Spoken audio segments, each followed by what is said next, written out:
Here, new point: physical significance of moment of inertia. Physical significance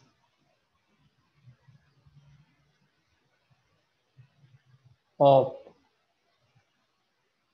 moment of inertia.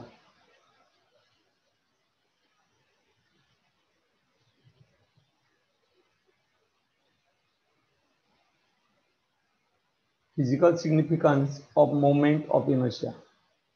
Here, he translational motion आहे. मास M, तर याला rest मधून गतिमान करण्यासाठी कशाची आवश्यकता आहे? फोर्सची. तर ही बॉडी अवस्था बदलेल, म्हणजे रेस्ट टू मोशन जाईल किंवा motion to rest. Rest to motion किंवा मोशन टू रेस्ट जाण्यासाठी कशाची आवश्यकता आहे? Force required. कशात? In translational motion. In translational motion. तर इन रोटेशनल मोशन समजा ही बॉडी असेल आणि या ऍक्सिस भोवती रोटेट करायची असेल, तर हा इकडे फोर्स, हा इकडे force, two equal but opposite. तर काय आवश्यक आहे? टॉर्क. रेस्ट टू मोशन, कसली मोशन? रोटेशन. किंवा मोशन टू रेस्ट जाण्यासाठी कशाची आवश्यकता आहे? रोटेशन मोशन मध्ये टॉर्क.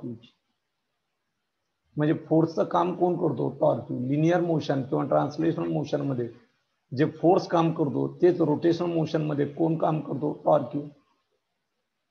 आणि मग फिजिकल सिग्निफिकन्स लिहिताना in translational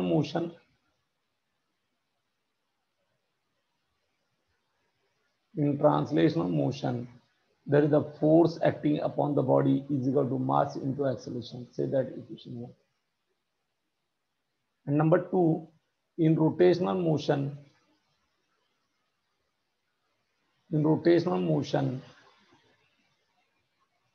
torque acting upon the body is equal to I into alpha.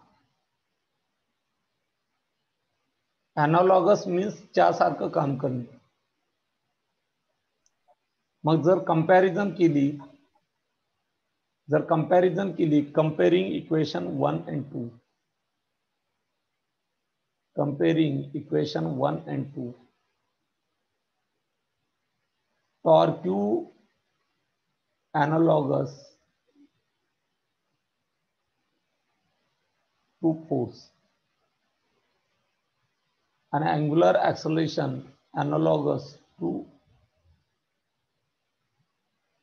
linear acceleration. मग राहिलं काय रे? That is the moment of inertia analogous to mass. Hence, mi analogous to mass. याचा अर्थ मासचं जे काम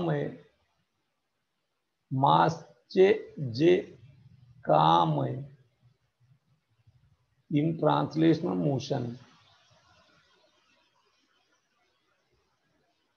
motion तेच काम mi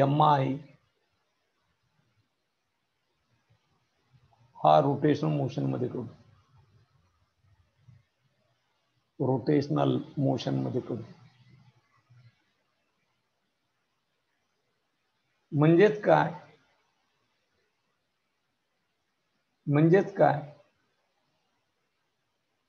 moment of inertia of a body play the same role as that of mass in translational motion. Translational motion. मग मास काय मोजतं? मास major inertia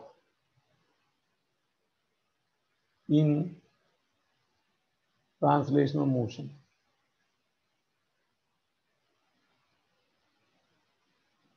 मग MI काय मोजतो? MI मेजर inertia म्हणजे जडत्व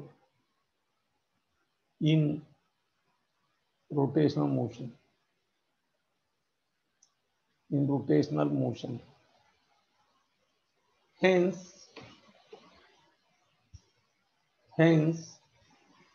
moment of inertia is called rotational inertia.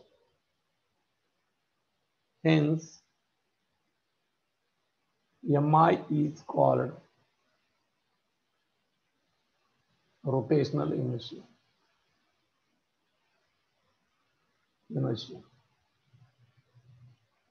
म्हणजेच काय? MI of a body he raised to motion or motion to rest जाण्यास विरोध करते.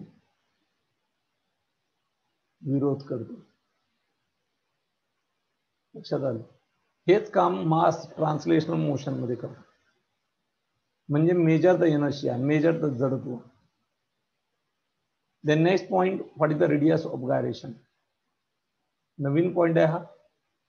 रेडियस म्हणजे त्रिज्या नाही तर विसर्ग. Radius of gyration physical quantity नवीन आहे.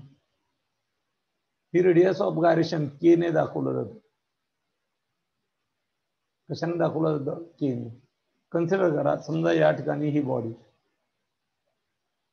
या बॉडीचा मास आहे कॅपिटल एम आणि ओ या पॉइंट मधून हा ऍक्सिस गेला आणि याच्या भोवती ही बॉडी रोटेट झाली तर काहीतरी मोमेंट ऑफ इनर्शिया येईल. I M I of body, M I of body. मग ही बॉडी रिप्लेस केली. बॉडी काय केली? रिप्लेस केली. ऍक्सिस जाग्यावरच ठेवला. ओ मधून जाणार. बॉडी रिप्लेस केली, बदलली आणि बॉडी एवढंच मास असणारा एक पॉइंट ऑफ मास घेतला आणि तो किती अंतरावरती ठेवायचा? समजा हा कॅपिटल एम, मी किती अंतरावरती ठेवायचा जेणेकरून हा याच्या भोवती फिरल्याच्या नंतर याचा MI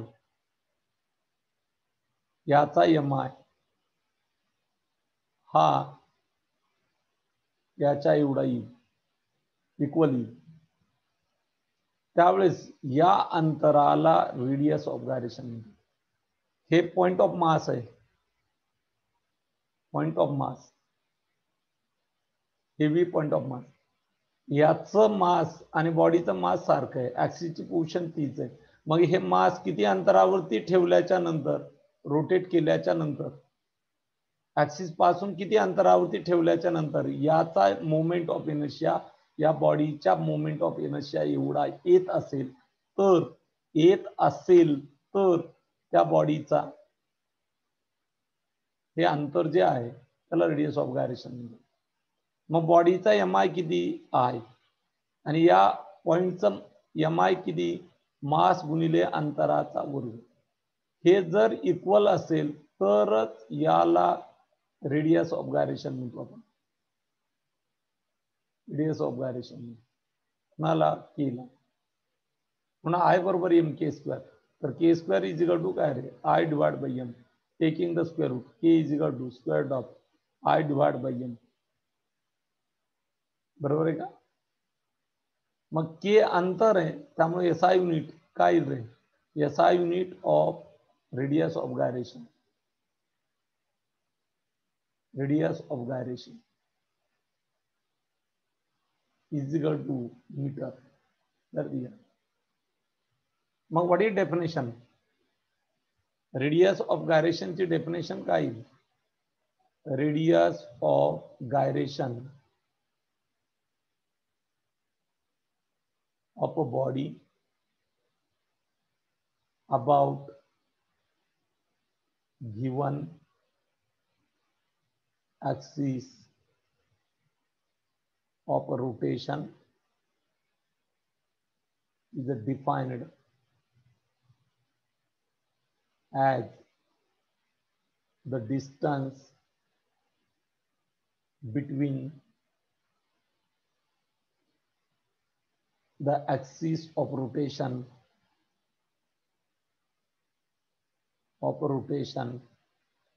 and the point at which whole mass can be supposed to be concentrated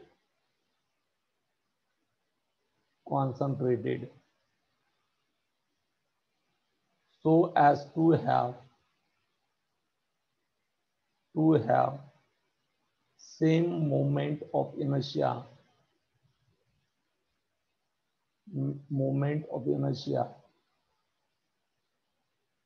as that of body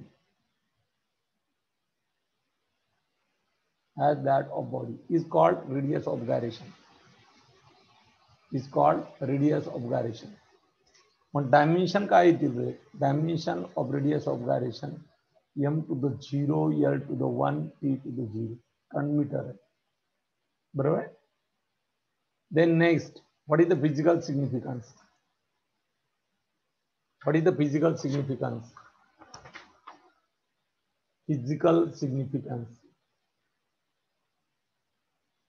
Physical significance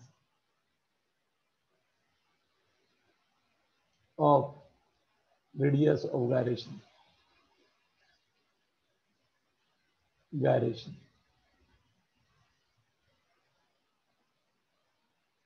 Here, समजा या ठिकाणी हे 10 किलो आणि हा ऍक्सिस इथून गेला,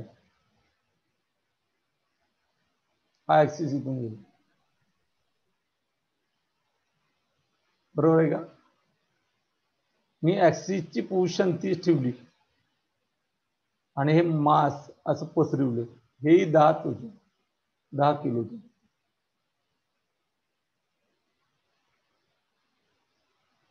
हा ओ मधून गेला, याच्या भोवती रोटेट केलं. मास तेच आहे 10 किलोग्रॅम, पण हे ऍक्सिस पासून जास्तीत जास्त इथपर्यंत पसरले, आणि हे इथपर्यंत पसरले. मग जास्त कोण पसरलंय? तर इथं. स्प्रेड कुठं जास्त झालंय? इथे. मास बॉडीचं तेच आहे 10 किलोग्रॅम, ऍक्सिस बी तोच आहे. मास आणि ऍक्सिसची पोझिशन फिक्स केली. ऍक्सिसची पोझिशन फिक्स आहे.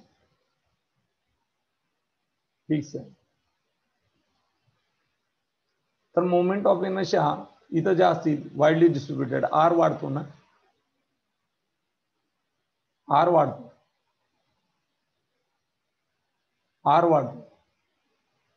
ऍक्च्युअल रेडियस ऑफ गायरेशन कशावरती डिपेंड आहे? रेडियस ऑफ गायरेशन डिपेंड्स दोन गोष्टीवर. एक पोझिशन ऑफ ऍक्सिस आणि दुसरं distribution of mass.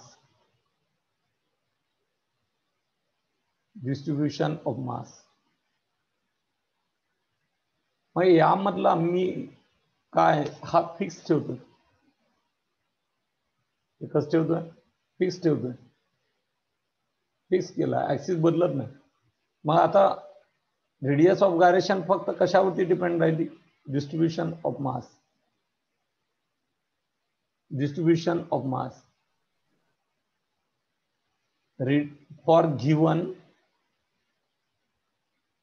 for given axis of rotation. त्याचा अर्थ ऍक्सिसची पोझिशन फिक्स केली. For given axis of rotation the radius of gyration depends upon distribution of mass.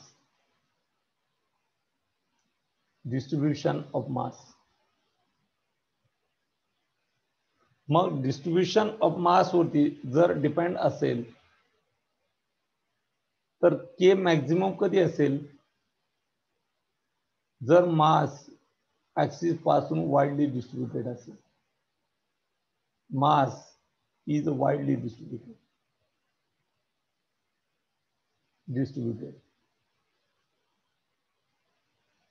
हे physical signal. तुम्हाला के मॅक्झिमम दिला की ऍक्सिस पासून मास वाइडली डिस्ट्रीब्युटेड, आणि के हा मिनिमम कधी असेल? जर हेच मास समजा या ठिकाणी हे 10 किलो, तर हेच मास ऍक्सिसच्या जवळ असं कॉन्सन्ट्रेट असेल. हे 10 किलो ऍक्सिसच्या जवळ असेल. त्याचा अर्थ mass is closely distributed.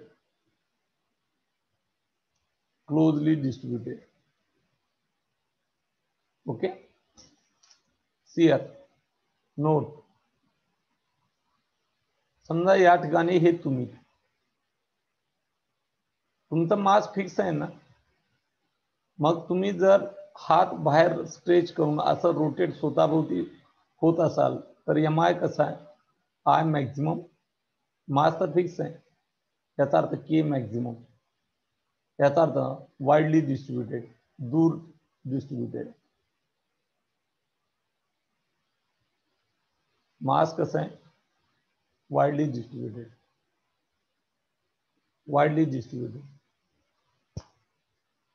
MI जास्त तर के जास्त. कारण आय इजिकल टू काय आहे? M K square. एम तर तुमचा फिक्स आहे, त्याचा अर्थ I directly proportional to k square. मग आय जास्त तर के जास्त. नंबर 2, समजा हे तुम्ही हात फोल्ड केले, म्हणजे तुमच्या बॉडीचं मास हे काय झालं रे? Closely distributed. याचा अर्थ एमआय मिनिमम याचा अर्थ के मिनिमम. आणि के जर मिनिमम असेल तर मी इथं सांगितलंय मास कसं आहे? मास ऑफ बॉडी हे क्लोज आलेली असेल, क्लोजली डिस्ट्रीब्युटेड.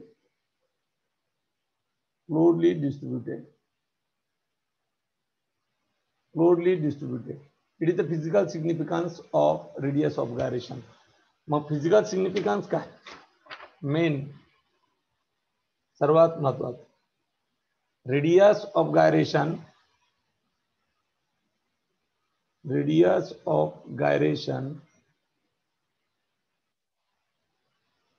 हे बॉडीचं ऍक्सिस पासून मास डिस्ट्रीब्युशन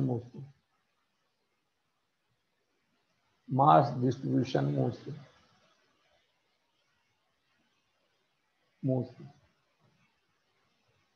एक, ऍक्सिस जर फिक्स पोझिशनला असेल,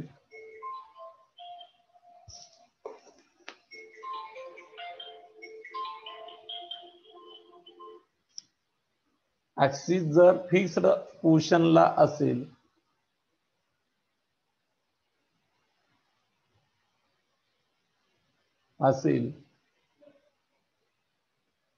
आणि जर के मॅक्झिमम असेल तर m वाइडली डिस्ट्रीब्युटेड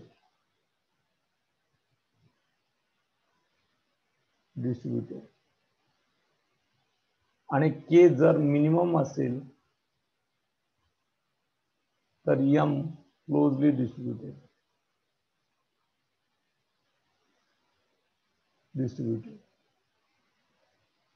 जर m वाइडली डिस्ट्रीब्युटेड असेल तर I मॅक्झिमम असेल आणि क्लोजली डिस्ट्रीब्युटेड असेल तर mi मिनिमम असतो. या गोष्टी लक्षात आल्या पाहिजे. ओके.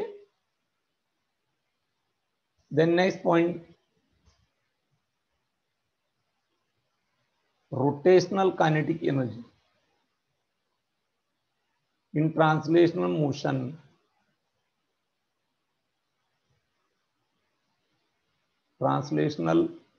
motion बॉडीचं मास m ही v या वेलॉसिटीने चालली असेल तर ke किती असतोय 1/2 mv². याला ट्रान्सलेशनल म्हणतो आपण, ट्रान्सलेशनल कायनेटिक एनर्जी म्हणतो.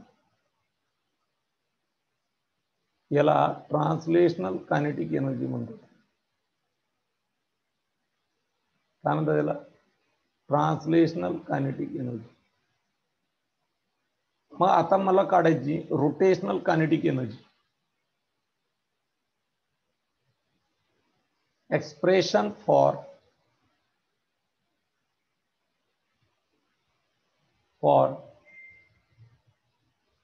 kinetic energy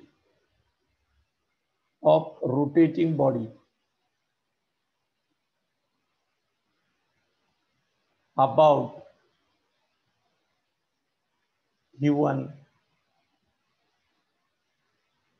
axis of rotation with uniform angular speed किंवा angular velocity, uniform angular velocity.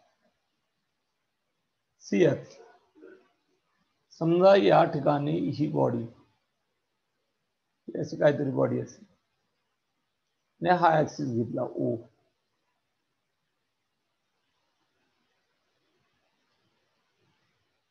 तर हा O मधून पास झाला ऍक्सिस आणि ही बॉडी या ऍक्सिसच्या भोवती या दिशेत फिरते.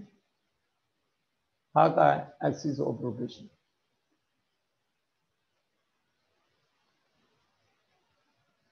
या बॉडीमध्ये अनेक पार्टिकल असतील.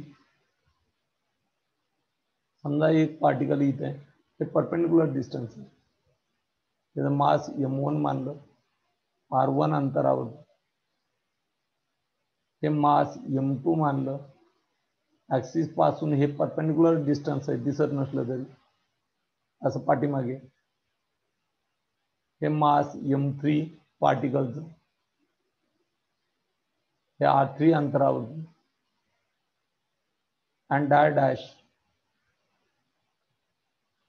mn हे rn अंतरावर. पंकजा रुपनार, व्हिडिओ बंद करा. मग मला सांगा, हा ओमेगा बॉडीचा, ओमेगा बरोबर काय असतंय? 2π/t. हा 2π तर कॉन्स्टंट आहे.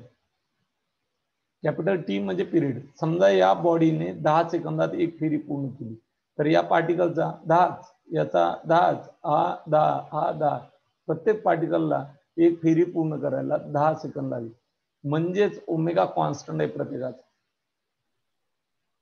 मग हा कोणती सर्क्युलर मोशन करतो तरी ही लिनियर वेलॉसिटी v1, ही परपेंडिक्युलर टू टँजेन्शियल वेलॉसिटी म्हणतो v2, ही v3 आणि ही vn. बरोबर आहे का? मग मला सांगा,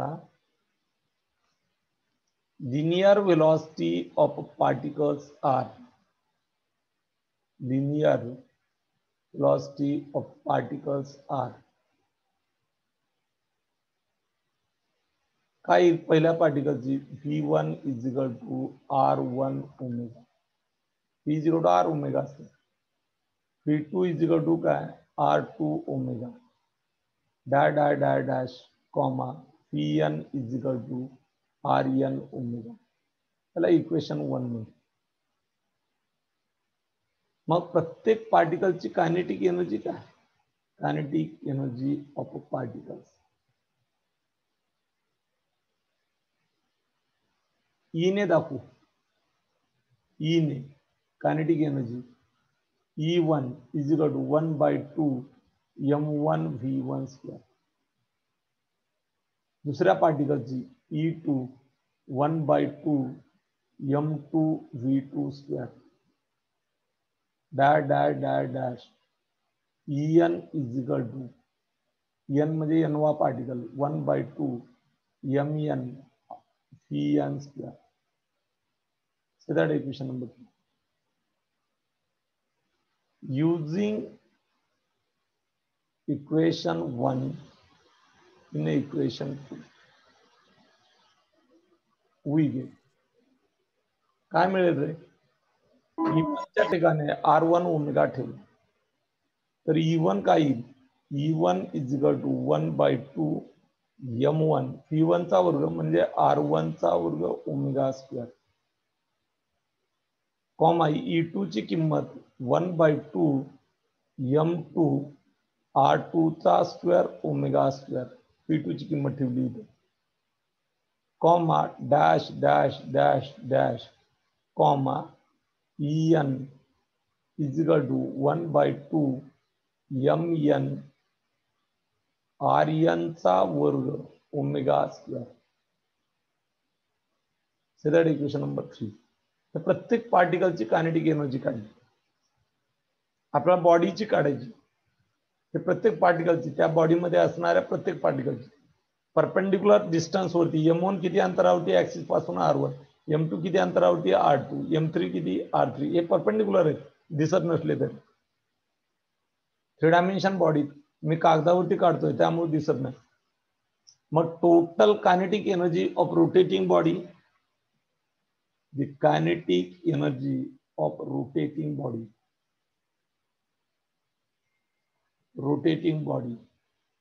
is काय येईल रे, E is equal to E1 plus E2 plus dash plus En. सर्व पार्टिकलच्या कायनेटिक एनर्जीची बेरीज केली तर मला बॉडीची कायनेटिक एनर्जी मिळेल. कसली, रोटेशनल.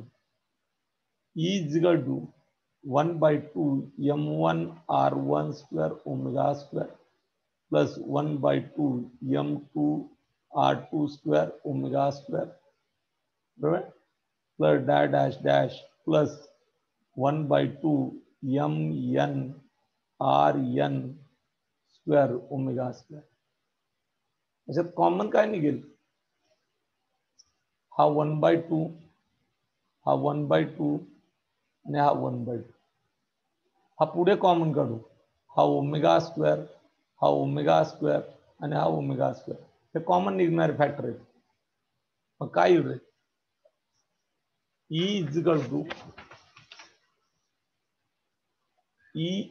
टू 1/2 कॉमन पुढे काढलं आणि ओमेगा स्क्वेअर पाठीमागे कॉमन काढलं, हे कॉमन का राहतं इथं, m1 r1 square m2 r2 square plus dash plus mn rn square. But it is the बेरीज, इट इज द सम कुणाची, या प्रोडक्टची. म्हणून E इज इक्वल टू 1/2 सम आहे कुणाची, प्रोडक्टची mr स्क्वेअर. बट I च्या किमती स्टार्ट फ्रॉम 1 पासून n पर्यंत, त्या वरच्यासाठी असं लिहिलं into omega square. But moment of इनर्शियाचा general formula I is equal to summation MI/RI² I ची किंमत टेकिंग फ्रॉम 1 to n. आणि म्हणून याच्यासाठी मी MI लिहिला तर E = 1/2 I ω². बघा तुम्ही ट्रान्सलेशनल कायनेटिक एनर्जी मध्ये 1/2 mv² असतं. एमचं काम कोणी केलं? I ने. फिजिकल सिग्निफिकन्स पाहिलाय. एमचं काम कोण करतो? I. आणि व्हीचं काम कोण करतो? Angular velocity, rotational motion. It is the rotational kinetic energy. Rotational kinetic energy of a body. बॉडीचा स्पीड बदलत नाही, ओमेगा कॉन्स्टंट आहे. पुढे जाऊ आपण. ऍक्सिस बदलला का? नाही. डिस्ट्रीब्युशन ऑफ मास बदलला का? नाही. मग मोमेंट ऑफ इनर्शिया बदलेन का? नाही. कारण MI हा ऍक्सिसच्या पोझिशन वरती डिपेंड आहे, त्याबरोबर मासचं डिस्ट्रीब्युशन वरती डिपेंड आहे. दोन गोष्टीवरती. आणि दोन्ही गोष्टी घडत नाही तिथे. ऍक्सिस जाग्यावरच आहे आणि डिस्ट्रीब्युशन ऑफ मास बी जाग्यावर आहे. याचा अर्थ MI फिक्स आहे. मग या ठिकाणी but omega = 2πn. That is the frequency. So E = काय आहे? 1/2 I 2πn ची किंमत ठेवली 4π²n². E = I 2π²n². 2 ने भागले. मला सांगा हा फॅक्टर कसा आहे रे? हा कसा आहे? कॉन्स्टंट आहे. I 2π² is the constant. आणि त्यामुळं E rotational is directly proportional to square of frequency. जर स्पीड वाढला तर कायनेटिक एनर्जीची एनर्जी वाढेल. जर rotational kinetic energy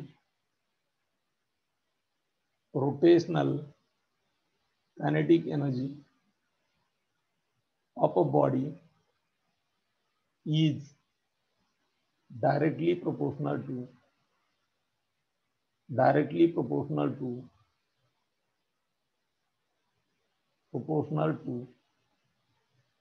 square of frequency. Okay, आणि इट इज द एक्सप्रेशन. म्हणून नोट परत एकदा फॉर्म्युला लिहितो. What is the rotational kinetic energy? E rot कळण्यासाठी तुम्हाला 1/2 I ω². Number 2, you know that I is equal to mk². E rotational is equal to 1/2 in terms of radius of gyration. कोणत्याही बॉडीचा MI mk² असतो, mk² ω². Number 3, E rotational in terms of frequency and 1/2 mk². ओमेगाची किंमत 2πn ठेवली तर 4π²n². 2 cancel. E rotational is equal to 2 mk² π²n². Number 4, E rotational is directly proportional to square of frequency. Problem solve करताना हे फॉर्म्युले. Radius of gyration दिला असेल, के दिला असेल तर I = mk². कोणत्याही बॉडीला कोणत्याही ऍक्सिस भोवती फॉर्म्युला फिक्स असतोय in terms of radius of gyration. But in terms of r radius किंवा लेंथ हे MI ऍक्सिसच्या पोझिशन वरती डिपेंड असतात. ते पुढे आपण पाहणार. Okay. Then next point, different form of kinetic energy. Different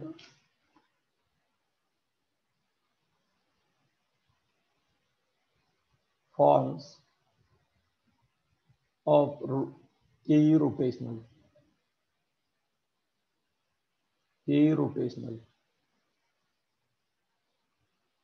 You know that P बरोबर काय रे? P बरोबर mv. रोटेशनल मोशन मध्ये L बरोबर I ω. कारण एमचं काम कोण करतो? I. आणि व्हीचं काम कोण करतो? ओमेगा. तर एफचं काम कोण करतो? तो. तर पीचं काम कोण करतो? That is the M. Okay, पीचं काम कोण करतो?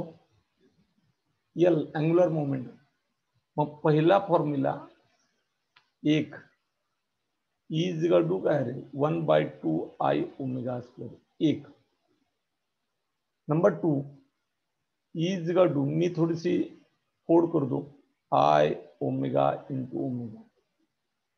I omega is nothing but L, so 1/2 L omega. हा दुसरा फॉर्म्युला आला kinetic energy, rotational kinetic energy. तिसरा फॉर्म्युला मी इक्वेशन 1च्या अंशाला आणि छेदाला I ने गुणतो, I ओमेगा स्क्वेअर समजा. तर is equal to 1/2 I square omega square कशाने गुणला? I ने. हा मी एकाच कंसात लिहितो, I ओमेगा कंसाचा वर्ग भागिले 2I. आणि I ओमेगा बरोबर L आहे, त्यामुळे E इज इक्वल टू काय रे? L square divide by 2I. L square divide by 2I. मग मी या ठिकाणी rotational kinetic energy, rotational kinetic energy double लिहितो ऑफ अ बॉडी. 3 फॉर्म्युले लिहितो. एक फॉर्म्युला काय? E is equal to 1/2 I omega.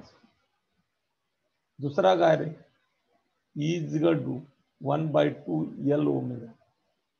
याच्यावरूनच पुढचा फॉर्म्युला काय तयार करता येईल?